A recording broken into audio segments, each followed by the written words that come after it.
পড়ুয়া অন্তপ্রাণ মাস্টারমশাই সঞ্জয় কুমার গোস্বামী। এখন সেই শিক্ষকের শারীরিক সমস্যায় পড়ুয়ারা তার পাশে দাঁড়িয়েছেন। মাস্টারমশাইয়ের জন্য ছাত্রছাত্রীদের দরদ দেখে অভিভূত শিক্ষক সমাজ।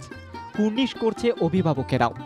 কিভাবে জীবনযুদ্ধের লড়াই লড়তে হচ্ছে কাকসার ইংরেজি শিক্ষক সঞ্জয় গোস্বামীকে। জানা গেছে শিক্ষকতার পাশাপাশি শারীরিক সমস্যা দেখা গেছে তার।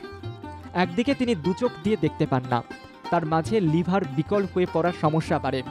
হজম শক্তি কাজ না করায় শরীরের বিড়ম্বনা আরও বাড়ে। তবুও তিনি মন শক্ত করে লড়ছেন মাটি কামড়ে। হার না মানা মানসিকতা নিয়ে জীবনযুদ্ধে জয়ী হবার চেষ্টায় রয়েছেন কাকসার এই শিক্ষক। আর সেই শিক্ষকের দুঃসময়ে পড়ুয়ারা ঝাঁপিয়ে পড়েছে।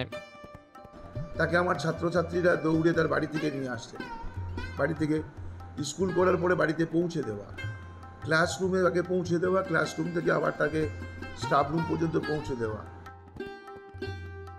প্রায় ১৯ বছর আগে কাকসার পানাগড় রেলওয়ে কলোনি হাই স্কুলে ইংরেজি ভাষা শিক্ষকতা করতে যোগ দেন তিনি। জন্ম থেকে তিনি দুচোখে দেখতে পেতেন না।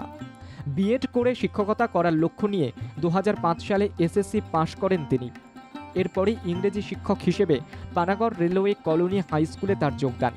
ইতিমধ্যে চিকিৎসা করাতে গিয়ে তার জমানো ১৪ লক্ষ টাকা ব্যয় হয়ে গিয়েছে। বাবা নেই, ঘরে মা এক দিদি। বাড়িতে রোজগার করার মতো একমাত্র ছেলে সঞ্জয় বাবু। চিকিৎসকদের পরামর্শে লিভার প্রতিস্থাপন করতে আনুমানিক ৪০ লক্ষ টাকা খরচ হবে। আগামী দিনে তিনি সব চ্যালেঞ্জ মোকাবিলা করতে বদ্ধপরিকর। প্রশাসনের কর্তাদের কাছে সহযোগিতার আবেদন জানাচ্ছেন ভারপ্রাপ্ত প্রধান শিক্ষক। যে আপনারা দেখুন, একজন প্রাণ চঞ্চল, সদা হাস্যময়, একজন ভালো মানুষ, ভালো শিক্ষক, তাকে আমরা সুস্থ করবার জন্য এইটুকু ভূমিকা আমরা পালন করি। লেখাপড়া শেখানোর পাশাপাশি প্রতিবন্ধী শিল্পী হিসেবে দূরদর্শনেও নানা সময় গানের অনুষ্ঠান করেন তিনি। বহুমুখী প্রতিভার অধিকারী এই শিক্ষকের জীবন সুস্থ করতে সব মহলই সাহায্যের হাত বাড়িয়ে দিচ্ছে।